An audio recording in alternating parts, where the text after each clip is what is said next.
Hello everyone, and welcome to the third lesson of the first chapter of the third book of the Art Journey series. In the previous lessons, we saw how to study elements in the reference and how to pick what elements you want to study from each reference. In this video, I'm going to talk about how to study for a specific purpose and how much do you need to draw your subject in order to understand it. I will try to do something different this time. Regarding the arrangement of the video, I will put the lecture part in the first 5 minutes of the video and the painting part later on. This way, if you are in a hurry, you can watch the lecture part and then watch the rest of it on your convenient time. The third book idea in general is how to study for a specific purpose. Not just studying for the sake of drawing, but to collect enough data from the reference to draw into your own design. That is what concept art basically is. So what I'm about to show you here is what is coming in the second chapter of this book. Kind of a preview to what is coming next. But I had to show it here first to explain why should you draw your object many times and why does your visual library matter a lot.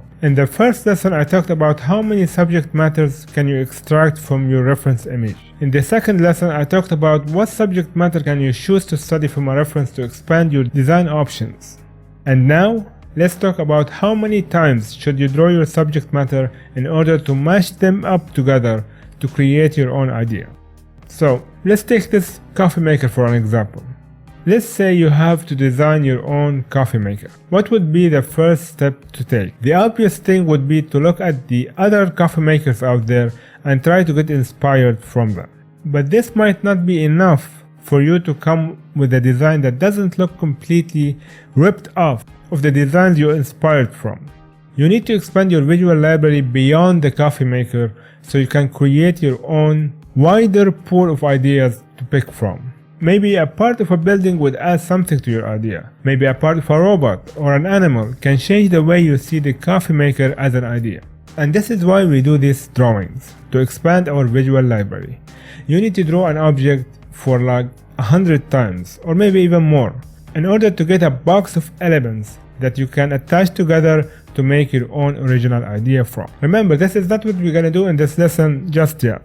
I only want to show you the mindset you should have while you are drawing from reference. You need to study the reference for a purpose. The purpose should always be creating your own art. So what would be the first step here? Well, the obvious step would be to draw a coffee maker. But instead of looking at other coffee makers, we're gonna look at home appliances in general. But what I'm showing right now is what we're gonna do in the second chapter when we start using what we study here in the first chapter to create original concept art. So here's a few examples of what we're gonna do next. We're first gonna draw the object in its basic form or basic shapes. Then we're gonna draw it in a line art and finally in a 3D rendered painting. This is copying, something we did a lot in the first two books. But here is where the changes gonna come in the third book. After we draw the reference, now we construct it again using basic shapes that we draw all around the object. Even hidden parts or obscured parts are drawn in full in basic shapes. The point of this is to understand and deconstruct the object in its original forms in order to manipulate it and change it later. You can also change the orientation of the object. Once you understand the basic forms, you can move it, rotate it, or scale it, all in a 3D perspective, without the need of a reference image anymore. You can also explode it away from the object in its rendered parts, something you will see in a catalog or a manual of electronic items. You can also study the materials of each part. You can also change those materials into something else, or maybe change the colors of the original materials. You can change the light direction of the original reference photo if you understand your object correctly. You can change the shape and the scale of each part of your object to make a whole new object from it.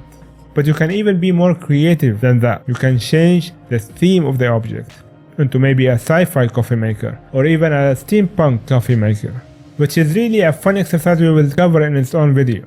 Or maybe you can create a building or even a robot using the coffee maker. It doesn't have to be changed into items, so maybe you can do it as an environmental statue or even a spaceship. Finally, if all that didn't make your brain work over time, you can use the reference as a base to build on with other reference images, mashing 2 or 3 or even 10 images together to make your own original art.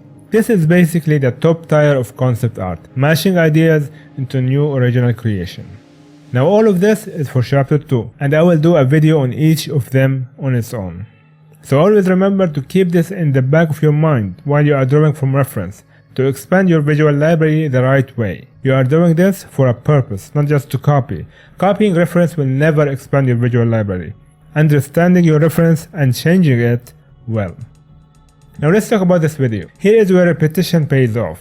If you want to study a certain object, draw it 100 times, 1,000 times, even more if you want. But make sure you expand the reference a bit wider. So if you want to design a coffee machine, maybe don't limit yourself to just coffee machines. Go further into home appliances, utilitarian machines, or even digital hardware. Every bit of info you take from other designs will help you to implement them into your own idea. It's much better to have an idea out of 100 reference images than just one. The higher the number, the more original your idea will be. So I'm not gonna draw 1,000 coffee makers in this video, it will just take forever. But I will go for at least one fully loaded page with unique home appliances design. Draw as much as you can for your idea and then mash them all together. So this is the end of the lecture, and now we'll start drawing. Now the drawing part itself isn't that hard, but even when I'm starting to draw, I have in mind what I want to do with it later. So I'm starting to draw this using basic shapes, in case I want to manipulate it later on. Drawing objects in basic shapes will make it easier for you to move, rotate, or scale these parts when you start doing your own design. Also, I'm using dynamic sketching with a focus on line art and line weight, and a very simple shading.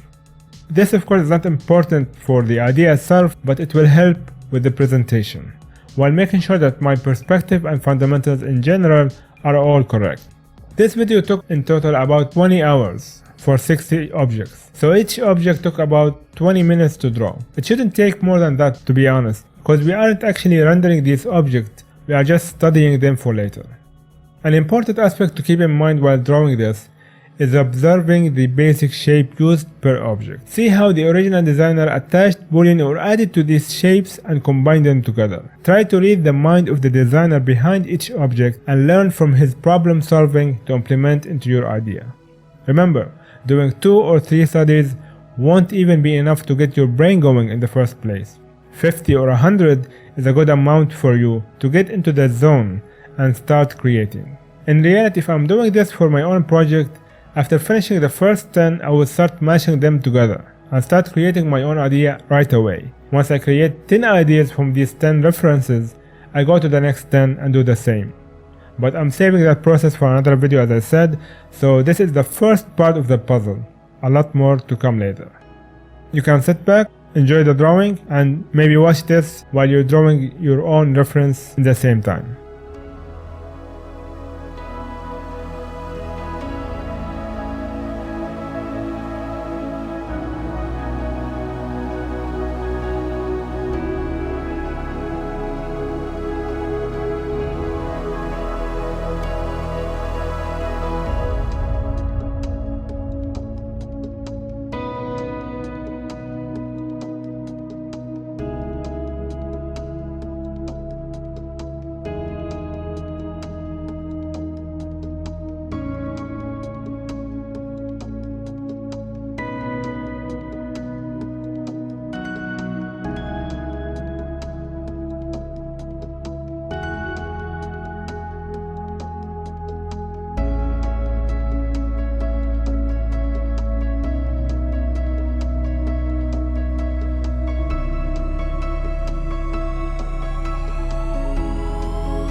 And this is the last one of this exercise, making them around 60 objects in this one sheet. Doing one of these sheets weekly will expand your visual library into a whole new dimension.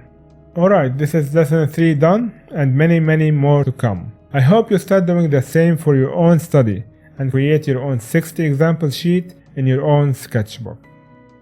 As for your homework, pick 1 or 2 subjects to draw and find between 50 to 100 different reference images for each subject. Fill up 1 to 2 sheets with all the drawings and time yourself between 10 to 20 minutes per drawing. Don't take longer than that, it's not needed. Later when you are done, try to match their basic shapes together just for fun, even if you didn't see how yet. The important part is to do the numbers. Mileage does affect the way you expand your visual library. Well, this is it for lesson 3 of the third book of the Art Journey series. Remember to do 100 or more examples of each subject you study.